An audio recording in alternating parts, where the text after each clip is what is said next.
Hello and welcome to Mariners Rundown, the show that gives you, the fan, all you need to know about the Seattle Mariners, hosted by yours truly, Jake from Raised the Trident. Hope you guys are doing well, whether you're watching this on YouTube or listening on Spotify and Apple. Appreciate you, regardless of how you're consuming this content here.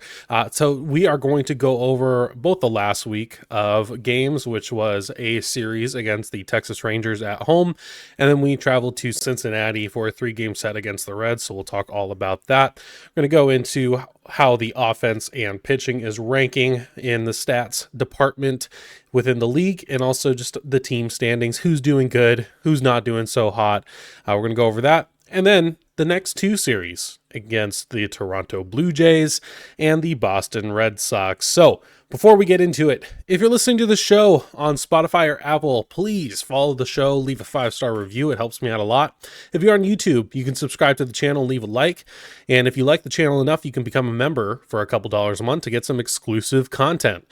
So right now, the Mariners are 10-9 in their record before they start a 3-game set against the Toronto Blue Jays tonight. First game, by the way, Apple TV. Okay, so you're not going to be able to watch it on route. You have to go to Apple TV, which, you know, I'm stoked about. I enjoy watching on Apple TV. It's a little, the lighting's a little dim usually on Apple TV, which I think can be a little rough for the viewing experience, but otherwise it's usually pretty fine.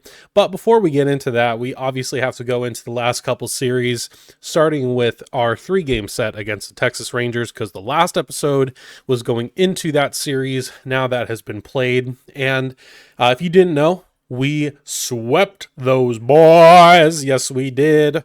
We swept the Texas Rangers in that 3-game set at home, which is an awesome feat to have, especially early on in the season, having kind of a rough start to the season and then being able to get our first sweep under our record here, and especially against a division rival, one that maybe is going to be in the AL West division race. We're not really sure how good the Texas Rangers are going to be.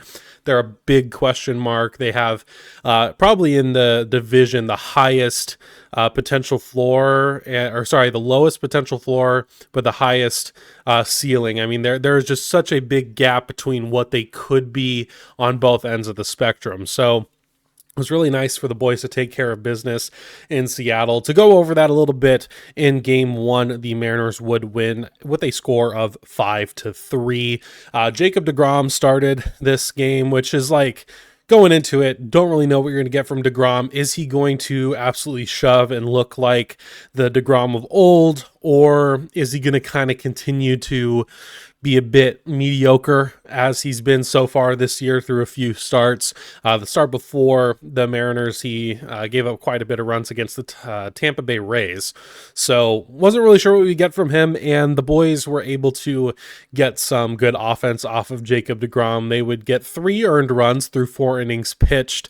We had 2 home runs in this game off of Rowdy Tellez, hit one off Jacob deGrom, and Jorge Polanco, I'm pretty sure, was also off deGrom as well, which good for Rowdy to get his first home run on the season, especially off of a pitcher like deGrom. That was a really cool moment. Hoping we get more. However, he's been still struggling pretty mightily, and I'm not sure how long he's going to be staying on this roster, to be honest, but still, that was a fun moment, especially for us big boys looking for that big boy representation. Nice to see him catch a hold of one there. Bryce Miller started that game as well against Jacob deGrom. He had a really solid outing. He would not get the quality start. He would only pitch 5 innings, but he only gave up 1 earned run on 2 hits, 5 strikeouts. His control was still a bit off, and we've seen that still through his first, 4 or 5 starts now. His control, especially with that fastball, has been a little rough. He gave up 3 walks in his outing against the Texas Rangers. So that's just something we'll have to keeping an eye on, I guess, is just seeing if he can start throwing strikes a bit more consistently and get some of those walks off the board, because they could definitely hurt. And Cal Raleigh would also have a home run in this game, which was his first game and his first home run with the new Torpedo bats, which we will get into a little bit after this series reviews for both Texas and Cincinnati. We'll get into the torpedo bats, especially Cal Raleigh. We need to talk about him. He is probably one of the hottest hitters on the planet right now, outside of Jacob Soderstrom from the Athletics. So, yeah, we'll get into it. But so game 1, 5-3 win, good stuff.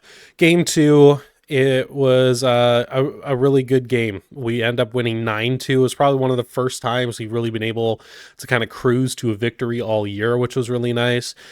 Brian Wu had a fantastic outing. It was looking a little shaky in the first inning. He did give up an earned run in the first inning. He had bases loaded, and he got out of it, only giving up that one earned run, which was huge. He would end up going 7 innings in total, only gave up 6 hits, struck out 7 Rangers.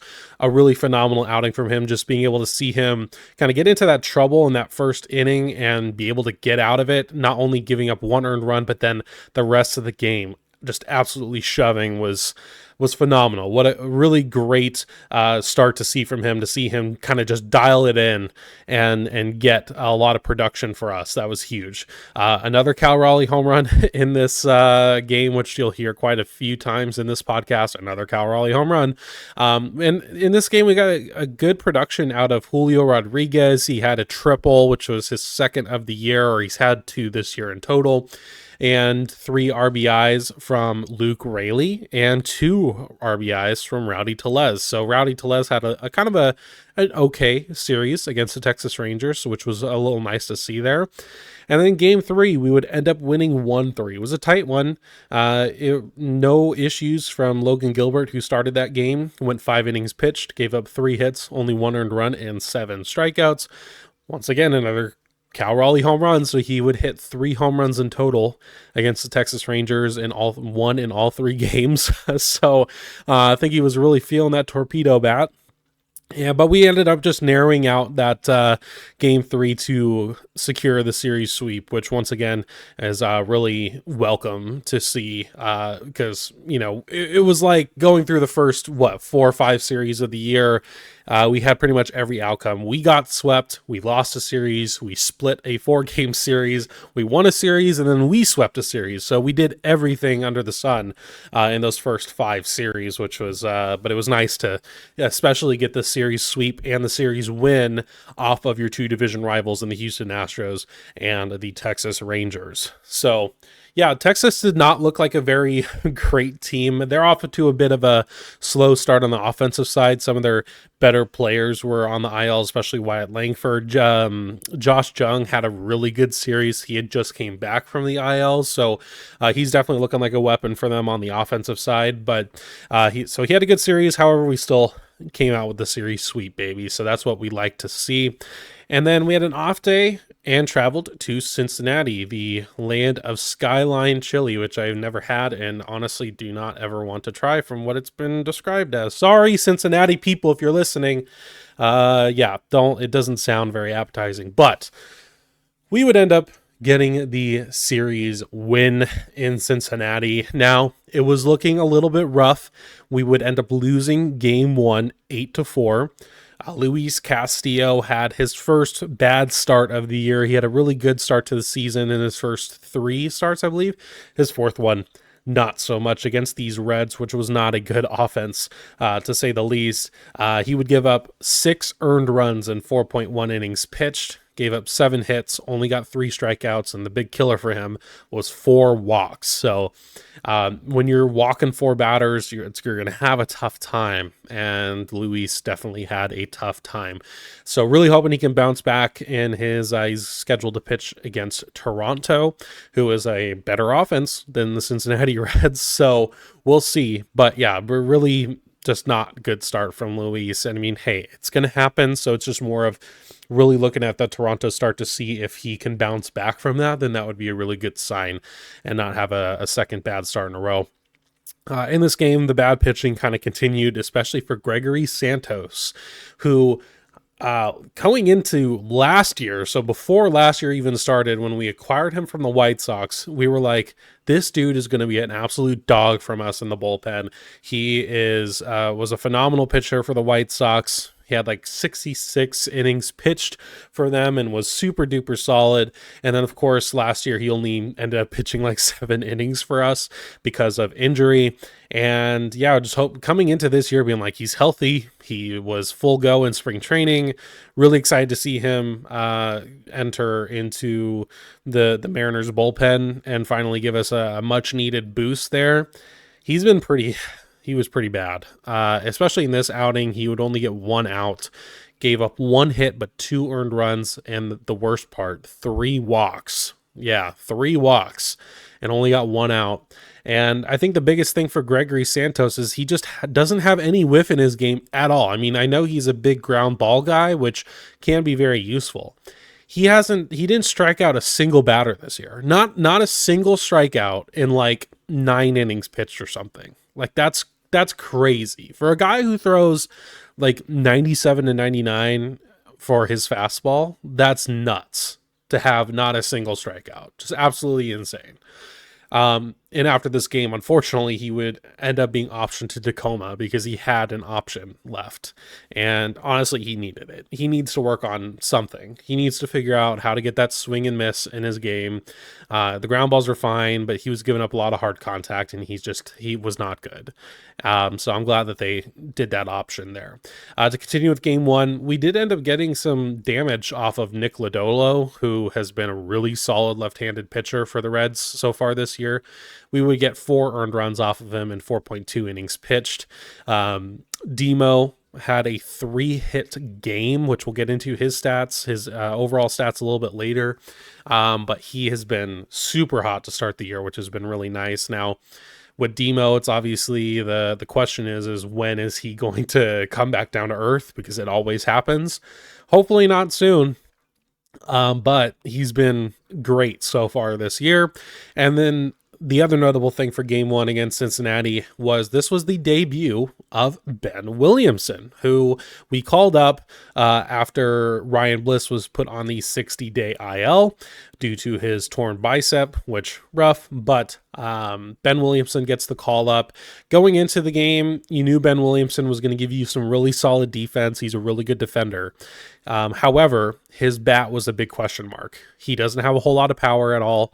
And so it's just more of, can he still get the base hits with the minimal slug? And in his first at bat, he gets a base hit. So congratulations to Ben Williamson. Oh, and he not only got a single base hit, but then he got around the bases to score his first run as well. So congratulations to him for that. He had a pretty decent series. He got a hit in all 3 games, which was really nice to see. So hopefully he can keep that going because he's been productive so far, and hopefully he can keep doing that. Going into game 2, we would end up winning 5-3. A lot of this has to go off of Bryce Miller, who had, I would say, his best outing thus far this year. He would go 5 innings pitched, gave up 3 hits, no earned runs, 8 strikeouts, and only 2 walks. So his control was a bit better this time out, which was really nice to see.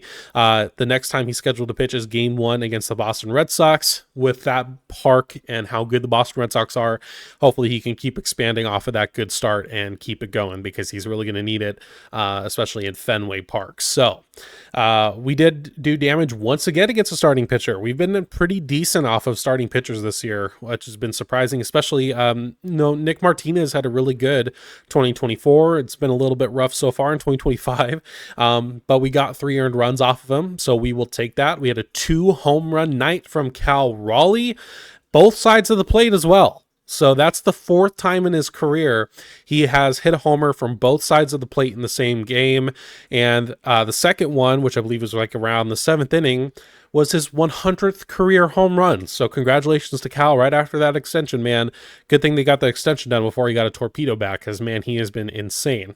And Jorge Polanco had kind of a underrated home run as well. So, I mean, he's still swinging the bat really well thus far. He's kind of been a little bit under the radar now that Cal Raleigh has been really breaking out the last 2 series.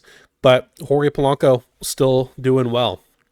And the only last note about game 2 was Troy Taylor. He came back from his IL stint. He was had like a lat strain, I believe it was, during his just general winter workouts. So he got a bit of a late start to not spring training. He basically missed spring training, had some rehab starts, or not starts, but relief appearances in Tacoma. And he makes his 2025 debut, but it does not go well. He got no outs, gave up 3 hits and 3 earned runs. So yeah, it was 3 straight hits in his only 3 batters he faced.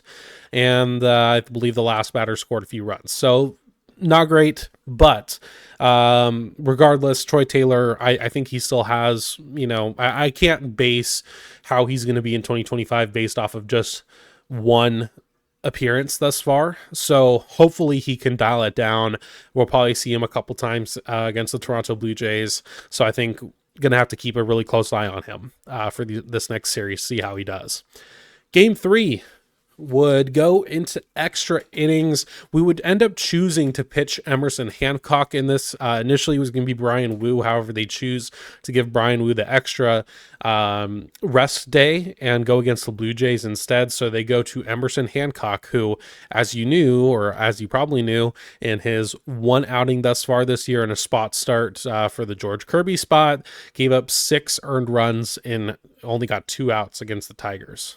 And then he got taken out and optioned pretty quickly. So really felt like, well, I mean, Hancock could pitch well and give us a chance to win the game, or this could be, we could totally stink and we'll lose this series against the Reds, which didn't want to do. But I also a little bit understand giving Wu the extra day, especially, and also go against the Toronto Blue Jays, who is an American League team, whereas the series against the American League teams are probably going to matter ultimately more than the National League teams once we get to the end of September, if we're worried about tiebreakers and all that jazz. So I kind of get it a little bit in that sense too. But Emerson Hancock actually pitched fairly well. He would go through 5 innings, gave up only 5 hits, 2 earned runs, 4 strikeouts, and 0 walks. So Emerson Hancock, not a quality start. However, he gave us the chance to win, which is really all you are asking for from a spot starter, is just give us the chance to win. And he definitely did that. So shout out to Emerson Hancock for coming through on that front.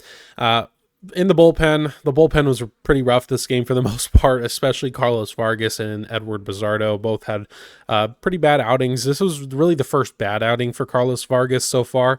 So he's been pretty solid in general, and I think this is the first time he's pitched back-to-back or something like that.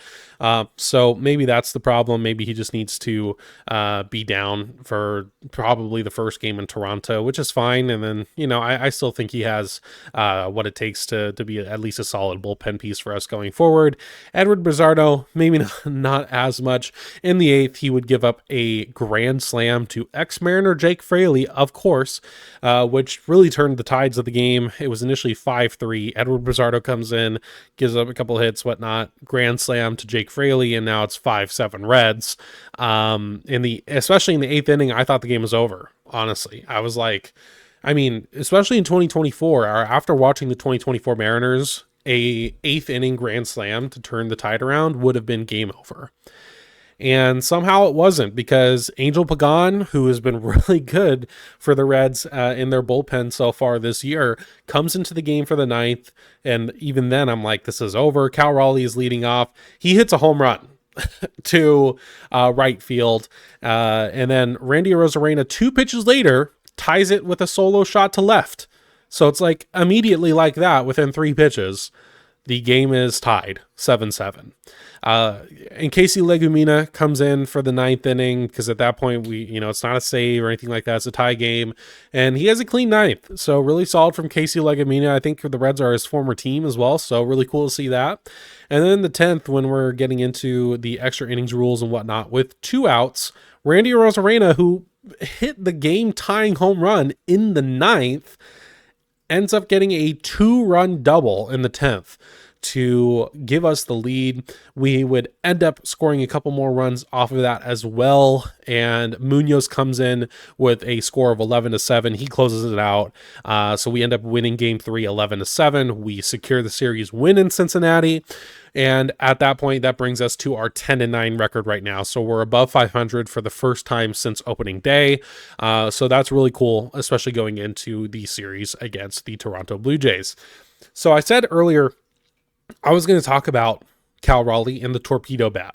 So, and really, like I said, he's been one of the hottest hitters in baseball since he got that Torpedo bat for real. I mean, so the Torpedo bats end up arriving on the 11th of April before game 1 against the Texas Rangers in Seattle.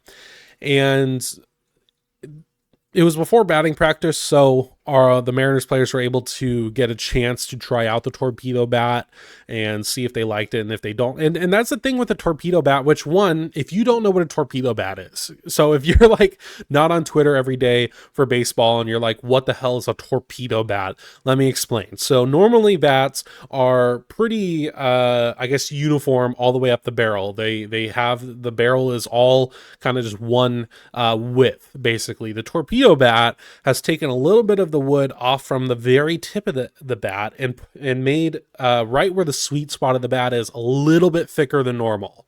So they basically just changed where the bulk of the wood is for the bat. So the sweet spot's a little bit bigger and it makes it look a little bit like a torpedo. So that's why they call it the Torpedo bat. And Cal Raleigh really liked it. Like guys like Julio Rodriguez said he didn't like the Torpedo bat. So he hasn't been using it. He hasn't used one. Cal Raleigh, he liked it. And the first few at-bats in game 1 against Texas, he didn't use it. And then he did use it. He struck out the first time. The second time, he hits a home run. And since then, he's been insane. So since April 11th, in 28 plate appearances, Cal Raleigh is slashing 280, 357, 1.040. Yes, his slugging percentage in the last 28 plate appearances is 1.040. He has 6 home runs, and the last 2 series, he's had 3 home run series, the last 2. So against Texas, he hit 3 home runs. Against Cincinnati, 3 home runs. He's driven in 8 runs. He has a 293 WRC plus through those last 6 games, and he has amassed 0.7 F4 in those 6 games as well. So he is insane, especially with the slugging. I mean, a 1.040 slugging percentage is unreal. Now, granted, people will be like, well, it's a small sample size. I know it's a small sample size, but that doesn't make it, in my opinion, in my opinion, Cal Raleigh is Barry Bonds at this point. And he's about to head to Toronto, which I saw someone on Twitter say, like, I mean, Cal Raleigh going to Toronto when the tension between America and Canada is the way it is, might as well be a act of war against Toronto. And the reason for that is because Cal Raleigh versus the Toronto Blue Jays, in 71 plate appearances, he's hit 9 home runs and 16 RBIs. He's slashing 277, 324, 708 against the Toronto Blue Jays alone. Yes, a 708 slugging percentage against the Toronto Blue Jays. So and a lot of that has been the last 2 years. And he is just, he crushes them. It feels like he hits a home run every single game against them in some capacity. So really excited to see not only Cal Raleigh go to Toronto, but Cal Raleigh to have the Torpedo bat in Toronto. He might end the Toronto Blue Jays franchise forever. I can't wait. And that starts tonight on Apple TV. So, okay, we're going to move into our next segment here. We're going to go over, like we do every week, the offensive update and the pitching update. So we're going to go over the in-team stats along with the league rankings for both. We're going to start with the offense. So these stats are as of the morning of the 18th when I'm recording this, which is going to be out on the 18th. So hi, this morning is when the stats are from. So going with the in-team stuff first and our leaders. So right now, Jorge Polanco leads the team in batting average. Dylan Moore leads the team in slugging, OPS, and OPS plus. And he has about the same amount of at-bats as Jorge Polanco. So that's crazy. Okay. Miles Mastrobuoni leads the team in on-base percentage. So good stuff from him. Randy Arozarena leads the team in and the American League in walks at 16. So yes, he leads not only the team, but the whole entire American League in walks. And he also leads the team in RBIs. And Cal Raleigh, with 8 home runs, leads not only the team, but leads not the AL, because Tyler Soderstrom, he's second most in the majors right now in home runs, just behind Soderstrom. So, and ahead of like guys like Aaron Judge. Like Cal Raleigh's hit more home runs than Aaron Judge right now so far. I know that probably won't stay, but really cool to see that. So the league rankings for our offense. So out of the entire league right now, in batting average, the Mariners offense ranks 24th. In on-base percentage, they rank 13th. In slugging percentage, they rank 13th. In OPS, they rank 16th. In runs, they rank 14th. In hits, they rank 20th. In home runs, they rank 7th. In stolen bases, they rank 1st with 31. Yes, they lead the whole entire league in stolen bases right now with 31. In strikeouts, they are 11th most right now. So, I mean, hey, it's better. It's better than last year. Last year was insane. Like they were first and by quite a margin. So that's better. In OPS plus, which is pretty much like WRC plus that you would find on Fangraphs. So 100 is the league average. They rank 9th in OPS plus, so not bad. And runs per game, they currently rank 15th. So they've definitely improved in that department, which is really nice. And that's one I can't wait to keep tracking to see where they are in runs per game, because they need to up that, especially with the pitching. They need to up that. So let's talk about the pitching. So in team stats, we'll start first, and we're still always going to break this up between starters and relievers. So right now in the rotation, Logan Gilbert leads the rotation in ERA, innings pitched, strikeouts, whip, and batting average against, which of course Logan is so far shown he really is the ace of the staff so far, which has been really nice to see him. People were debating going into this year, who is the ace? Is it still Luis Castillo or is it Logan Gilbert? I thought it was Logan Gilbert, and so far he's showing that. He really is the ace of the staff thus far. Only Brian Wu and Gilbert have an under 3.0 ERA, so everyone else is above that. And Bryce Miller is the only starting pitcher under 4, along with Wu and Gilbert. So Castillo, with his rough start against Cincinnati, now has a 4.22. And for the starting pitching, when it comes to league rankings, in the entire league, they rank in ERA 16th. In whip, they rank 16th. In batting average against, they rank 18th. In strikeouts, they are tied for 11th. And in innings, they are tied for 17th. So the rotation's been pretty mediocre mid thus far in general. And a lot of that I feel like has to go with the innings. They haven't really had many quality starts yet, which I know last year they kind of had a little bit of a rough start to the year, or at least wasn't as good as their Linsanity run that they would go on in like May or whatever. So I think it's just a matter of time. And also, once we get George Kirby back, hopefully he's throwing well. It'll help to kind of shore up that spot starter point. So going on to the relievers in team, right now, Andres Munoz, Gabe Spire, and Casey Legumina are the only relievers to have a 0.00 ERA. So all three of them have not given up an earned run. However, everyone else, only Colin Snyder and Carlos Vargas are under 4.00 in their ERA.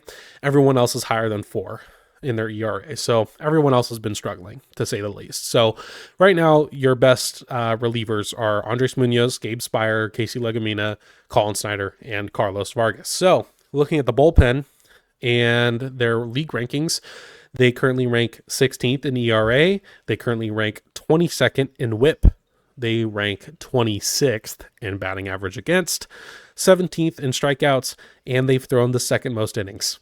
So that makes it tough to win ball games when your bullpen that has not been very good has pitched the second most innings in all of baseball. So not fantastic, but and it's kind of hard because there's not really anyone too much in the pipeline that's going to help a whole lot. Now, Matt Brash has been making a couple rehab appearances thus far in Tacoma, and he's looked really good, which has been really nice to see. He's only pitched twice, though, and I think he's pitched a little over 20 pitches in total, so it's like, it's probably going to still be a few times out at least before he's ready for the bullpen, but maybe in Boston, maybe, who knows? That would be maybe wishful thinking. They may want to wait until the Miami series back at home to bring him back. So we'll see what they want to do. But we're going to move into the last segment. I apologize already. I don't have a guest this week. I normally would like to have a guest. However, I do have a edited video that I'm going to be trying to put out this weekend. So I just didn't have time to have both a guest come on or anything like that. I also have some other family stuff that I need to do. So we're going to end this out with talking about some series previews for the next couple series. Starting with our series, a 3-game set in Toronto. Starting tonight, shout out my boy Trident Gonzalez from Locked On Mariners. He'll be at both or all 3 games. So that'll be fun, and hopefully he sees some good Mariners wins. So right now, the Toronto offense, we're going to go into the Toronto team a little bit and how they're doing. So right now, their offense has been really good. They're a top 10 offense in batting average and on-base percentage. However, they're 22nd in slugs, so not a lot of power, but they have been hitting the ball pretty well. Specifically, catcher Taylor Heineman, who I never heard of before I added him to fantasy for one of my catchers getting hurt, has had a really good start. George Springer had a really good start as well. However, I believe he's been dealing with a wrist issue, so we'll see how available he is in this series. And then Miles Straw, who they got from the Guardians, has been hitting super well for them. And obviously you still have Vladimir Guerrero Jr., who just signed his big extension, and Bo Bichette have both been solid as well. So they have some really good hitters, and our pitching is going to, especially our starting pitching, is going to have to be really good this series, because I think this Toronto Blue Jays team can definitely do a lot of damage against our weak bullpen, so our starters are going to need to pick up the slack. And hey, at least we're throwing Brian Wu, Logan Gilbert, and Luis Castillo hopefully has a good outing. We'll see. And when it comes to the Toronto Blue Jays bullpen, before we get into the starting pitchers, we're going to see they have new closer in Jeff Hoffman, who they signed this offseason to a free agent deal. And they also re-signed Jimmy Garcia, who you may know that we traded for at the trade deadline last year. And unfortunately, he just ended up being hurt, and he threw pretty minimally for us, which was disappointing. He's been really good for them thus far. Of course they have. Before we get into the starting pitching, I do want to note, hey, we're missing Kevin Gausman and Chris Bassett, which is huge. Huge to miss both of them, which, just like the Cincinnati series, we missed Hunter Green, which was a huge blessing. We're going to miss Kevin Gausman and Chris Bassett. So that's big for our chances to win this series. Game 1. We have Brian Wu versus Bowden Francis. We're not going to really talk too much about our starters because we know who they are. We'll talk a little bit about the others. So Bowden Francis has been only okay so far. Right now, he's thrown 17 innings, 3.71 ERA, 1.06 whip, and 15 strikeouts. Right now, his pitch mix is 57% fastball with a 26% splitter usage, 14% curveball, and he has a slider and sinker in his back pocket. He's only used about 1% of the time each. So really fastball heavy and a splitter to go off of that, as well as a curve.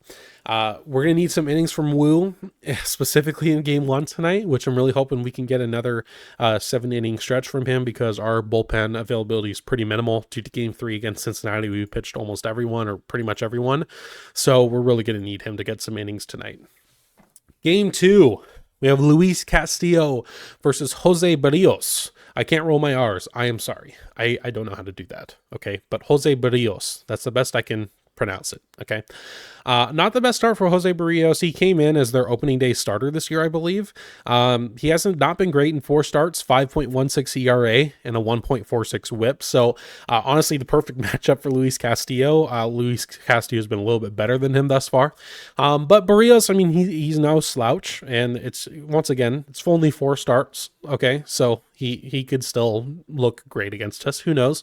Berrios, his pitch mix: 32% sinker, 26% slurve, 21% four seam, 16% changeup, and a 5% for his cutter. So mainly sinker, slurve, four seam heavy. A 3-pitch mix mainly with a 16% changeup as well that he'll be pitching as well. And yeah, we're looking for that Castillo rebound right now after that pretty bad game against Cincinnati. So we'll be looking at him very closely, see if he can bounce back from that. And then game 3, we have our ace, Logan Gilbert, going against Easton Lucas, who is a lefty. So I know Jorge Polanco's been trying to hit a bit more from the right-hand side. If you weren't aware, Jorge Polanco's been having some issues with his knee as well as his side. And he's only been able to hit left-handed. So therefore, he's only really been hitting against righties. Easton Lucas is a lefty. So we'll see if Polo ends up playing. Maybe he does start hitting from the right side at that point. We don't really know when he's going to be back for that. I don't know. But looking at Easton Lucas right now, he's pitched in 3 games thus far. He has a 4.70 ERA and a 1.11 whip. He is mainly four-seam heavy at 55%. He has a changeup and a slider in his back pocket as well as a sweeper. So changeup is at 19%, sliders at 13%, and sweepers at 12%. So mainly four-seam plus some breaking balls after that and some off-speed. So that's going to be it for games 1 through 3 for Toronto. Obviously, really hoping we can get a series win. That's what you're always going to hope from for a series. And then right after that, we will be heading to Boston. I believe we have a day off in between Toronto and Boston, I want to say. So that's nice, especially after game 3. We'll have a day for everyone to kind of rest up a little bit. But going over Boston right now, their offense is solid, especially at home. They are top 10 in all the slash line stats when it comes to that. They're big players right now. Romy Gonzalez, who I believe just got called up. He's been only played in 7 games, I think, thus far. Wilyer Abreu. Alex Bregman's been solid. He's on the paternity list right now. However, he'll definitely be back for our series. Hey, bud, you can spend more time with your baby. I'm fine with that, honestly. Hey, it's important, okay? Christian Campbell has been a good start, and Trevor Story as well. And as always, Rafael Devers, he's always going to be a big guy to get out. So, yeah, he can ruin a series, that's for sure. But game 1, right now the pitching matchup is slated to be Bryce Miller versus Sean Newcomb. Newcomb right now owns a 3.63 ERA with a 1.90 whip. So that kind of tells me maybe a little bit lucky, but who knows? Right now he has mainly a four-seam and cutter combo. He has a slurve, sinker, and change that are all a bit above 10% each, and a curveball if need be in his back pocket. Don't know a whole lot about Sean Newcomb, not going to lie, but that's pretty much what I got generally. Game 2 right now, we don't know who the starter is on either side. We don't know if it's going to be Emerson Hancock. We don't know if it's going to be Logan Evans. Not really sure who's going to pitch that. And same with the Boston Red Sox. They're to be determined right now as well. But game 3. Game 3 of Boston is really going to be the one to watch. Brian Wu versus Garrett Crochet is going to be an amazing pitching matchup, I think. Crochet, who we all know was big for the White Sox last year. He was a Cy Young contender last year. And then he ends up getting traded and signs an extension with the Boston Red Sox. He's been one of the best pitchers in baseball thus far. He owns a 1.38 ERA, 1.13 whip, and 28 strikeouts. He mainly has a four-seam cutter combo, a sinker at 11%, change, and sweeper sometimes as well. He's a left-handed pitcher, so we're once again still going to be is Jorge Polanco going to play? I don't know, which is really tough because he's been our second best hitter behind Dylan Moore, which is kind of crazy to say. But we don't really know what's going to happen with that. However, that's going to be a fun matchup. Brian Wu versus Garrett Crochet is pretty sick, and I cannot wait to watch that game. It's going to be on MLB Network, by the way. So it's not going to be on Root. It'll be on MLB Network. Okay, But that's going to be it for this episode of Mariners Rundown. I appreciate you stopping by. I know this is a bit of a quicker episode than normal. Like I said, I don't have a guest this week. I apologize for that. I will be having a guest next week. I'm really excited about. But that's going to be it for this episode. Once again, if you're on Spotify or Apple, please follow the show. Leave a 5-star review. It helps me out a lot. If you're on YouTube, subscribe to the channel. Leave a like. Those help me as well. And if you like the channel enough, you can become a member for a couple dollars a month to get some exclusive content. So, with that said, I appreciate you stopping by. Thanks for listening. Go Mariners, baby. That's for me at this one. That's it for me in this one, and I will see you in the next.